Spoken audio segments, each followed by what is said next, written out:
our young people are missing out on quite a lot. How do you get all of what you had to get you interested in the civil rights movement at all? Where does that come from? Well, I was born I'm a northerner, North Alabama, and, up in Huntsville. And you can't grow up in the South. In fact, you can't grow up in the United States without being aware of a race problem.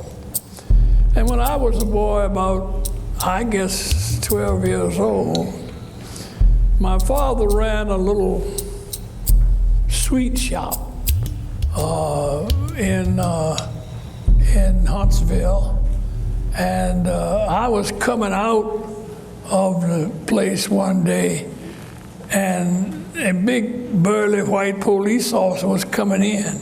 I was 2/3 out, but he decided I should get back, so he punched me in the belly with his nightstick and said, "Get back, nigga. Don't you see a white man coming?" And it was a dark day for me because I hadn't been accustomed to anything like that. And I got back, but I went home after that looking for my daddy's pistol. Well, I had not met Dr. King. he was hardly 3-4 years old at that time, hadn't committed myself to nonviolence. And very interesting, when I came out of the house with the pistol in my pocket, which surely meant I would have been killed. I didn't know what to do with it. My father met me at the door. Only 2 times in my whole childhood did I ever see him at home that time of day. It was about 3 o'clock in the afternoon. And what he was doing home that day, that time, I don't know. But he was there, sensed something was wrong, whipped me for getting the pistol, and carried me back in the house. And then he went to see the mayor the next day to complain about the officer. The mayor told him, said, "Lee, that's the only cracker I can find."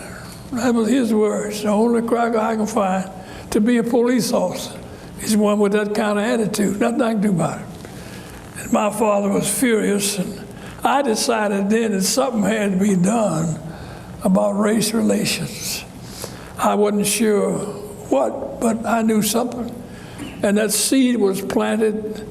It's interesting that about 20 years later, I was living in Birmingham. I was pastoring a church in Birmingham, and came home to see my mother in Huntsville, and was standing on the porch talking to her when the postman came by. And he brought the mail up on the porch and gave it to my mother, and I looked at him and he looked at me. Mother was nervous. Finally he left, and I said, "Mother." She said, "Yes, that's the man that punched you in the stomach with the billy club, who is now postman." And I looked out and he was coming back. He had decided that he would introduce himself, and he did, and we had a good old-fashioned prayer meetings on my mother's porch with this man who inspired my getting into this movement, and he had been converted. At least he said he had. And but it was an interesting experience, and God moves in mysterious ways. And I met him and had a chance to forgive him right there on the spot.